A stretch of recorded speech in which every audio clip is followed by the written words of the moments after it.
Brad Pitt didn't love one of the biggest movies of his early career. In an excerpt from filmmaker Ed Zwick's forthcoming memoir Hits, Flops, and Other Illusions, My 40-Something Years in Hollywood, published by Vanity Fair, the director broke down the filmmaking process behind the 1994 epic Western Legends of the Fall and revealed that its star wasn't too keen on the finished product. Zwick, who also directed films like Glory and The Last Samurai, said that Pitt's first signs of discontent appeared during a table read. Given the script's dependence on narration and visuals, it didn't play very well in the sterile conference room, he wrote. I could see Brad's growing discomfort as it went on. Hours afterward, his agent called the studio to say Brad wanted to quit. It fell to Marshall Herskovitz, the film's producer, to talk Brad off the ledge. It was never mentioned again, but it was the first augury of the deeper springs of emotion roiling inside Brad. He seems easygoing at first, but he can be volatile when riled, as I was to be reminded more than once as shooting began, and we took each other's measure. Zwick went on to explain how his creative vision conflicted with Pitt's.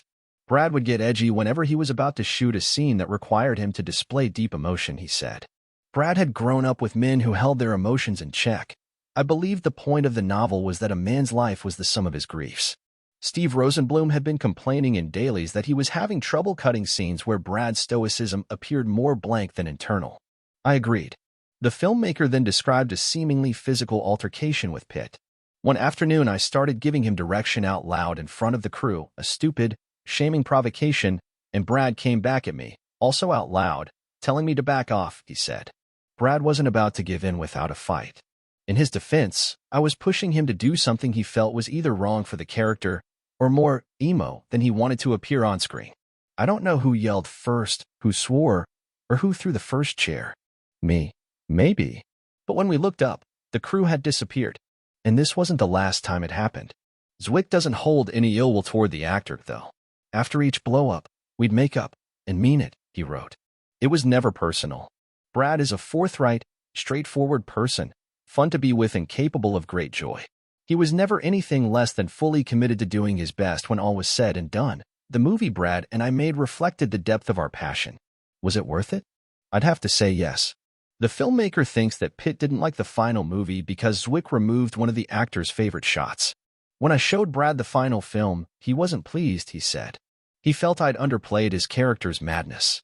I had in fact cut only a single shot from the scene where Tristan is raging with fever, screaming as the waves wash over him on the schooner. But it was a shot he dearly loved, and it would have been little enough to leave it in, and I should have. Apologies, Brad.